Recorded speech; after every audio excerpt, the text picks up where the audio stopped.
Puji Tuhan. Selamat pagi saudara-saudaraku. Senang bisa berjumpa kembali di pagi ini. Semoga Bapak Ibu Saudara sekalian dalam keadaan sehat dan dalam lindungan Tuhan Yesus Kristus. Pagi ini kita akan bersama-sama merenungkan firman Tuhan yang diambil dari kitab Wahyu. Mari kita buka Alkitab kita, Wahyu 3 ayat 14 sampai 22. Lembaga Alkitab Indonesia memberi judul perikopnya kepada jemaat di Laodikia. Saya akan membacakan 2 ayat saja. Selanjutnya silakan saudara membaca secara utuh. Ayat 15. Aku tahu segala pekerjaanmu, engkau tidak dingin dan tidak panas. Alangkah baiknya jika engkau dingin atau panas. Ayat 17.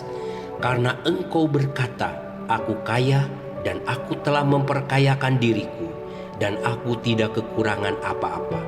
Dan karena engkau tidak tahu bahwa engkau melarat dan malang, miskin, buta, dan telanjang. Saudara, kita mengetahui Wahyu 1 sampai 3. 3 pasal ini berbicara tentang berita firman dari Tuhan Yesus yang disampaikan Yohanes untuk menegur jemaat Tuhan yang berada di 7 kota. Teguran itu diberikan karena adanya kemunduran kerohanian jemaat tersebut. Dalam ke-7 surat ini, Kristus selalu menekankan tanda yang berbeda yang seharusnya menjadi ciri suatu gereja yang sejati dan hidup. Khususnya pada bagian Laodikia. Ini adalah teguran Tuhan Yesus yang ke-7 dari 7 jemaat. Suratnya ini berisikan penggabungan dari celaan yang begitu keras atas rasa puas diri dengan suatu himbauan lembut akan ketulusan hati untuk bertobat. Sayangnya, ketika Tuhan akan memberitahukan kebenaran tentang kondisi gereja Laodikia yang suam-suam kuku, mereka tidak mau mempercayai diagnosa Allah. Saudara, gereja Laodikia buta terhadap kebutuhannya sendiri dan tidak mau menghadapi kebenaran. Namun, kita mengetahui bahwa kejujuran adalah awal dari berkat sejati. Sama seperti ketika kita mengakui siapa diri kita, mengakui dosa-dosa kita, dan menerima dari Allah semua yang kita butuhkan. Jika kita menginginkan segala yang terbaik dari Allah untuk kehidupan dan gereja kita, kita harus jujur kepada Allah dan membiarkan Dia jujur kepada kita. Saudara, di zaman kuno sedikitnya ada 6 kota yang bernama Laodikia. Dan Laodikia yang kita bahas di sini adalah Laodikia di Likus. Kota ini dibangun tahun 250 sebelum Masehi oleh Antiochus dari Syria dan diberi nama seperti nama istrinya, yaitu Laodikia.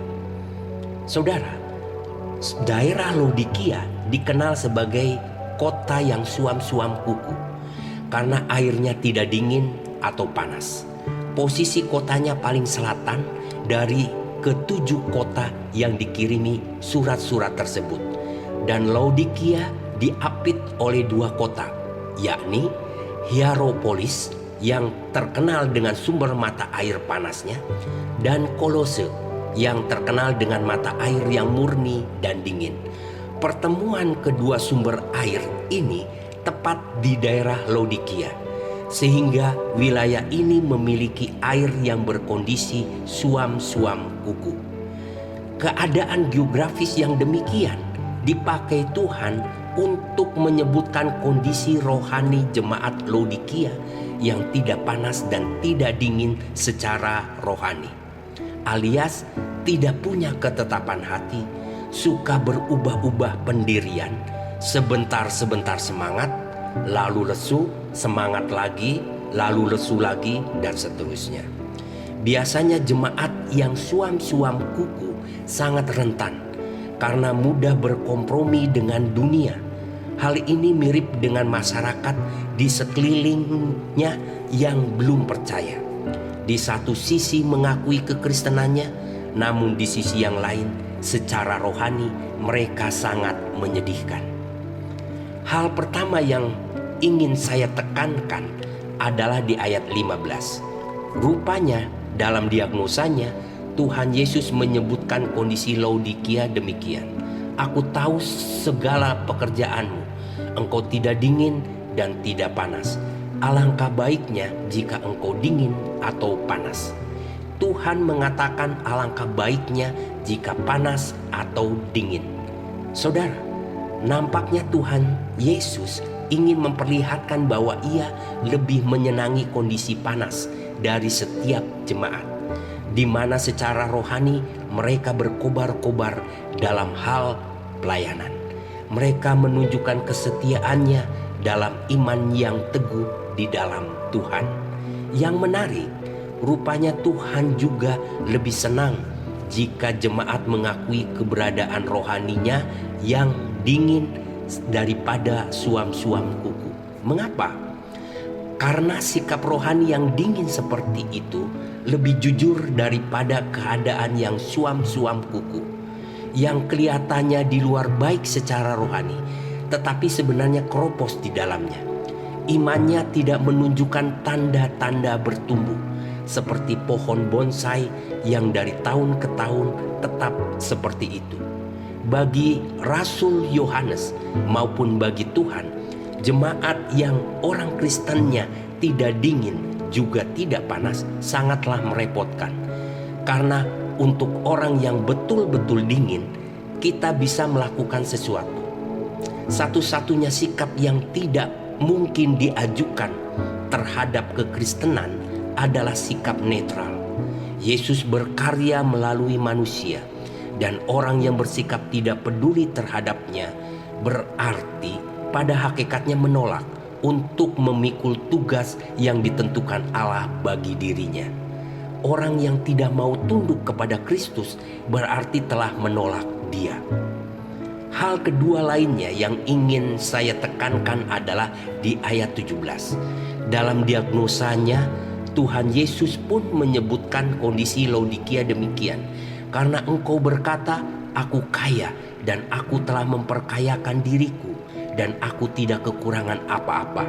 Karena engkau tidak tahu bahwa engkau melarat dan malang, miskin, buta, dan telanjang. Saudara, ada seorang peternak asal Texas yang memberikan konsultasi pertanian kepada seorang petani di Jerman. Ia bertanya kepada petani Jerman tentang luas tanahnya, yang kemudian dijawab sekitar 1 mil persegi. Ketika petani Jerman itu balik bertanya tentang luas peternakan si peternak Texas, ia pun menjelaskan bahwa jika ia menaiki truknya di saat fajar dan mengendarainya sampai matahari terbenam, ia masih berada di dalam peternakannya. Tidak mau kalah, petani itu menjawab, dulu aku juga punya truk tua seperti itu.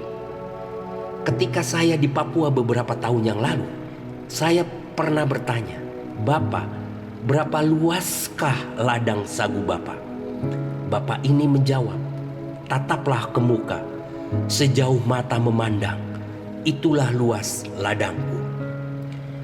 Inti cerita lucu tersebut adalah betapa pentingnya kita memiliki sudut pandang yang tepat. Sayangnya, jemaat di Laodikia memiliki sudut pandang yang salah tentang kekayaan. Secara lahiriah, mereka kaya. Mereka memiliki banyak harta duniawi dan berpikir bahwa mereka tidak membutuhkan apa-apa lagi. Namun, Yesus memiliki sudut pandang yang berbeda. Terlepas dari kemakmuran mereka dalam harta, Dia melihat bahwa mereka celaka, malang, miskin, buta, dan telanjang. Jadi, Dia mengundang mereka untuk memiliki kekayaan sejati dengan mencari apa yang hanya dapat diberikan olehnya. Kemurnian, keluhuran karakter, kebenaran, dan hikmat. Saudara, janganlah kita melakukan kesalahan seperti yang dilakukan jemaat di Laodikia.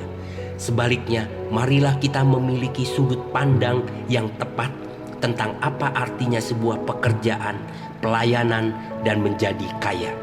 Kondisi pelayanan kita harus jelas. Kekayaan sejati tidak diukur dari apa yang kita miliki, tetapi dari status kita di dalam Kristus. Amin. Mari kita tutup dalam doa. Bapa kami yang ada di dalam surga, Allah kami yang kami sembah di dalam nama Tuhan Yesus Kristus, kami mengucap syukur buat pagi ini, buat hari baru yang masih Engkau nyatakan, terlebih buat firman Tuhan yang sudah kami dengar. Terima kasih buat firman-Mu yang telah mengingatkan kami untuk mempunyai sudut pandang yang sama dengan Engkau. Kami ingin lebih sungguh-sungguh melayani Engkau, sehingga kami berkenan memiliki kekayaan yang melampaui segala akal, kekayaan yang tak bisa dunia lihat, yaitu kekayaan surgawi kepunyaan-Mu. Segala aktivitas yang akan kami lakukan sepanjang hari ini, kami serahkan sepenuhnya ke dalam pimpinan-Mu. Jaga dan lindungi kami, dan jadikan kami berkat untuk kemuliaan nama-Mu. Dalam nama Tuhan Yesus Kristus, kami panjatkan segala doa syukur kami. Haleluya. Amin. Terima kasih. Kiranya Tuhan Yesus memberkati kita semua.